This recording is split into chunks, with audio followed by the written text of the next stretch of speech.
Hey guys, welcome to my channel. So today in this video we are going to learn about using includes method in JavaScript. So let's get started.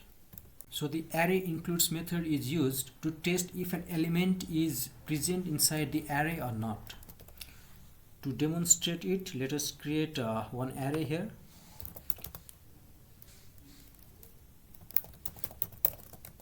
Variable numbers equals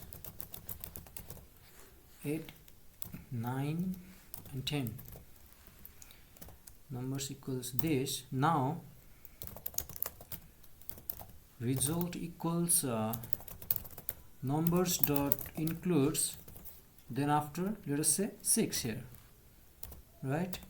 Now we can simply do document dot write and then result. So this is returning true. Why? Because this 6 is present inside this array, right? So it's returning true here. Let us say the value is 13 here,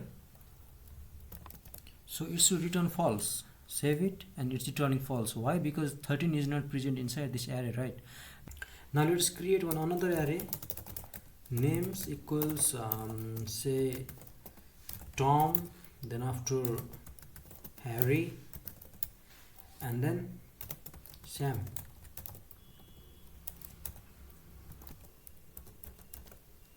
Then after where res equals names dot includes, then after if I say Tom here and then do document dot write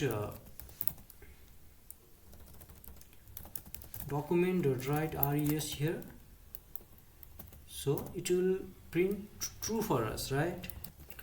Let us use one br tag here so that it will break a line here. Br tag, so it's returning true. Why? Because this Tom is present inside this array, right? If I make this T capital to small letter, then it will return false. So you need to understand that it is case sensitive, right? So this includes method is case sensitive.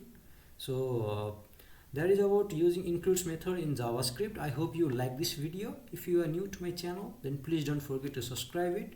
I'll see you in next video.